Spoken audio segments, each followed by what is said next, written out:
PSSI memang sekarang ini benar-benar sedang menuju sebuah era yang, gimana ya? Pokoknya lebih bagus deh dari yang sebelumnya, di mana program-program yang selama ini direncanakan satu persatu mulai terlihat hasilnya. Dan yang paling mencolok tentu saja kemajuan Timnas Indonesia itu sendiri. Ya, beragam prestasi bagus yang ditunjukkan Timnas Indonesia dari level senior hingga junior, pada akhirnya membuat sepak bola Indonesia kini lebih banyak disorot media asing. Kendati kalau soal liga dan pembinaan masih perlu kerja keras lagi. At least, udah ada langkah-langkah perbaikan yang pelan-pelan pastinya akan kelihatan hasilnya. Nah, tentu saja ini sesuai dengan ambisi PSSI yang benar-benar ingin membuat Indonesia, khususnya timnasnya, jadi tim yang disegani di Asia. Maka nggak heran bila sekarang beberapa media ternama menyebut jika Indonesia adalah tim paling ambisius di kawasan Asia saat ini.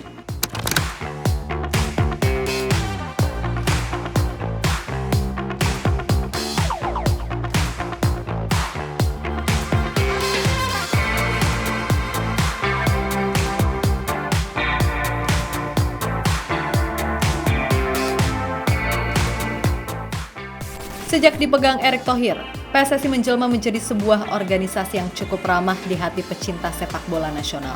Sebab sebelum ini, terutama di era-era sebelum Pak Iwan Bule, ya tahu sendiri dong gimana nyebelinnya mereka. Udah timnasnya kalah, liganya amburadul pula. Terutama soal jadwal, gaji pemain, dan lain-lain. Namun harus diakui, di bawah kepengurusan Erick Thohir yang kita tahu orangnya tegas nggak ini itu, pelan-pelan PSSI udah dibawa ke arah yang lebih maju. Yang mana pada akhirnya, itu berimbas pada performa Timnas Indonesia secara khusus.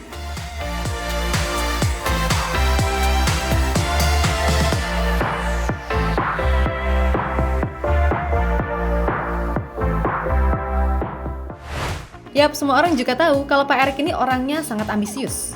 Dan ia ingin sekali sepak bola Indonesia naik kualitasnya.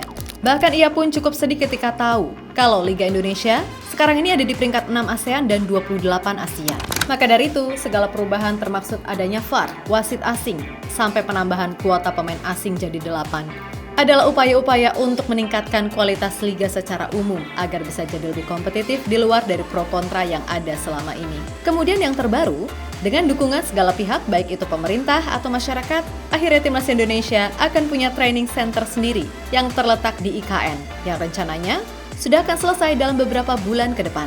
Yap, sebagaimana diketahui kalau beberapa waktu yang lalu FIFA memberikan dana bantuan kepada PSSI sebesar 85 miliar. Dan dana bantuan tersebut langsung dimanfaatkan oleh PSSI untuk membangun sebuah training center untuk Timnas Indonesia yang letaknya di IKN. Pilihan itu diambil karena rencananya dalam beberapa tahun ke depan Timnas akan bermarkas di ibu kota yang baru. Jelas dana dari FIFA tadi tentunya masih kurang. Maka dari itu PSSI akan membuat langkah dengan mengambil dana APBN senilai 95 miliar. Tentu sebuah jumlah yang terbilang fantastis untuk ukuran sebuah training center. Dan sudah pasti ini adalah bagian dari ambisi PSSI untuk membuat Indonesia lebih disegani. Karena ya wajar aja gitu loh, keluar duit banyak buat training center. Sebab training center tersebut akan memiliki 8 lapangan berukuran besar, 1 lapangan futsal, 1 lapangan tertutup, hingga 1 lapangan beach football. Training center itu nantinya juga akan dilengkapi dengan fasilitas pendukung, seperti rumah sakit hingga mes bagi setiap pemain. Maka tak heran training center ini bakal menjadi salah satu training center paling mewah setidaknya untuk kawasan Asia. Mantap jiwa.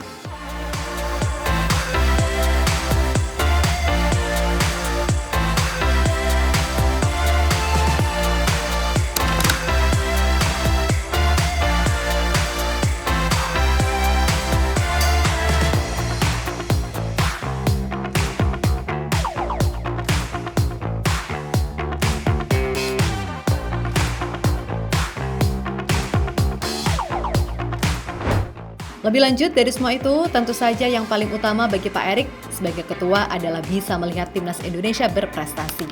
Dan segala upaya benar-benar ia lakukan semaksimal mungkin, sehingga hasilnya pun bisa kita lihat bersama.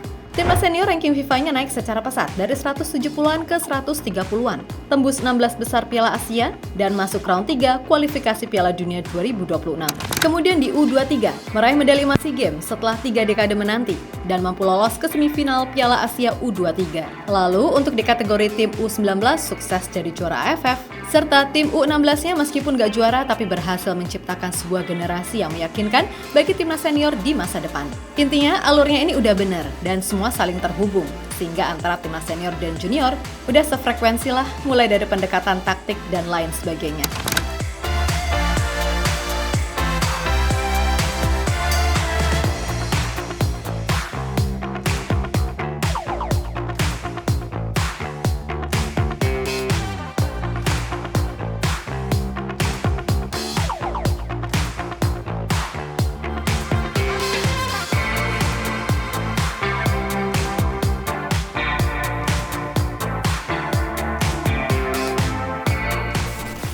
Yap, melihat segala perkembangan yang terjadi, tentu saja selain membuat rival-rival ngiri setengah mampus, ada pun pujian dan sorotan dari berbagai media asing. ESPN misalnya, mengamati fenomena unik yang terjadi di kawasan Asia Tenggara saat ini. Sebab di saat timnas Indonesia meraih kesuksesan, para rivalnya di kawasan Asia Tenggara harus gigit jari dan mengalami kemunduran. Selain itu, segala program yang dilakukan PSSI seperti potong generasi sampai mengumpulkan para pemain keturunan dari Eropa dianggap adalah sebuah langkah ambisius untuk bisa menembus ketatnya level persaingan di Asia. Dan ESPN juga tak ragu menyebut Indonesia tim yang paling ambisius di Asia dalam membangun ulang kekuatan sepak bolanya.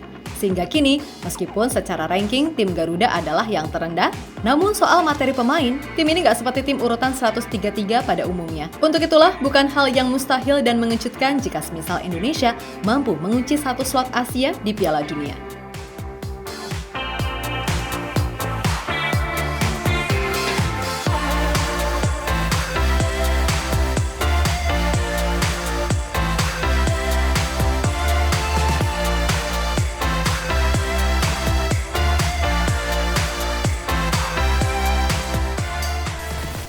Di sisi lain, ditanya soal peluang Indonesia di round 3 nanti, Pak Erik tetap memilih pada jawaban awal, yakni untuk tetap tenang, sembari berharap diberikan yang terbaik.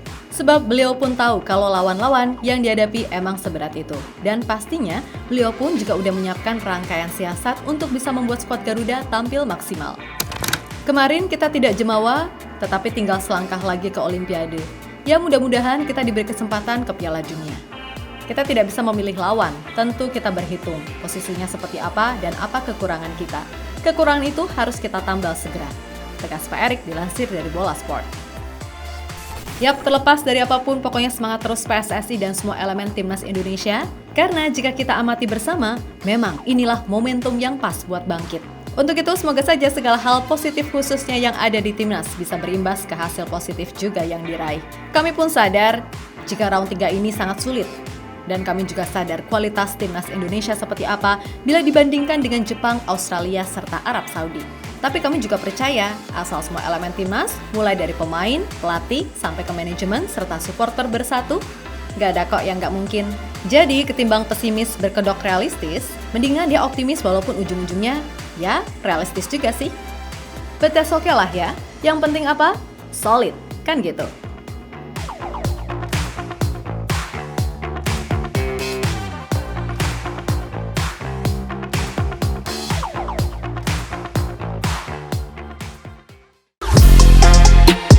Halo, izin iklan sebentar ya guys. Jadikan ruangmu bernuansa timnas. Temukan beragam poster dinding, sepak bola dan timnas dengan desain menawan, kualitas premium dan harga yang tidak akan menguras kantong. Segera klik link Shopee di deskripsi video ini dan dukung timnas dengan sepenuh hati. Mulai dari dinding rumahmu.